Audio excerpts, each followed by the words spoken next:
part 2 of Baguio tour of the museum. Yan, ito naman ang makikita niyo, yung mga different tours. Ito ang budong part. Yan, makikita niyo itong door na to. Yan, itong door na to. Ginagamit yan syempre for washing, ganun, lagyan na ng water and others. So, ayan, pagkakaiba niya sa ibang mga artifacts ng other countries, meron at meron din. Okay, so here is a sample, ano matawag ito?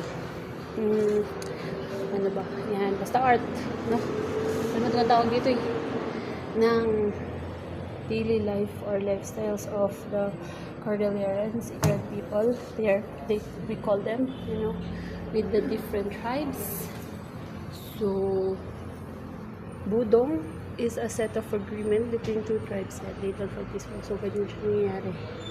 Budong, Pudon, Vochong, yan, yung mga peace pact treaty. Kaya meron kami isang araw nasipat ang name na, ang pangalan nun, or araw na yun. Wala kaming pasok syempre to commemorate the peace pact of Cordillerans. Yan.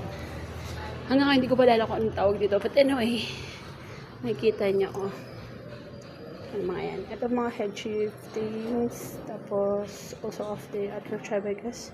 How then they're from other tribes. Meron silang ibang damit na nandun dyan. Ganyan. Okay.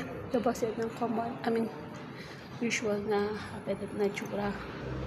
Siyempre noon pa yan.